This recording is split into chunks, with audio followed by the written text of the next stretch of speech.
বৃষ্টির জমা জলে বিদ্যুৎস্পৃষ্ট হয়ে একের পর এক মৃত্যু। রাজ্য সরকার, কলকাতা পুরসভা, সিএসসি রিপোর্ট তলব কলকাতা হাইকোর্টের।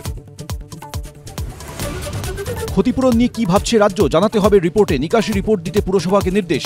দুর্ঘটনা এড়াতে কি পদক্ষেপ সিএসসির জানতে চাইল আদালত। বৃষ্টি থামার দুদিন পরও জলমগ্ন অজয়নগর সার্ভিস রোড, উদিতা আবাসন, নেই বিদ্যুৎ, চলছে না লিফট, ফ্ল্যাট ছেড়ে হোটেলে বহু বাসিন্দা, সকালে জল ম্যান্ডেভিলা গার্ডেন্সেও। মেঘ কাটলেও ফের আসছে দুর্যোগ, পুজোয় প্রতিদিনই বৃষ্টির পূর্বাভাস। আজ বঙ্গোপসাগরে নতুন নিম্নচাপ তৈরির সম্ভাবনা, পঞ্চমী থেকে হতে পারে বৃষ্টি। আদালতে স্বস্তির পরই ইডি দপ্তরে হাজিরা চন্দ্রনাথ সিংহর, আসতে হবে আগামীকালও। গতকাল আদালতে খারিজ ইডির আবেদন, বহাল অন্তর্বর্তী জামিন নির্দেশ। জম্মু কাশ্মীরে অভিযান, নিরাপত্তা বাহিনী গ্রেফতার পেহেলগাঁও হামলার সঙ্গে জড়িত জঙ্গি, ধৃত ইউসুফ কাটারিয়ার বিরুদ্ধে হামলার সময় জঙ্গিদের রসদ জোগানোর অভিযোগ। ভারতের উদ্দেশ্যে কুরুচিকর অঙ্গভঙ্গির জের, হ্যারিস রফ ও শাহিদজাদার বিরুদ্ধে আইসিসির কাছে অভিযোগ বিসিসিআই এর।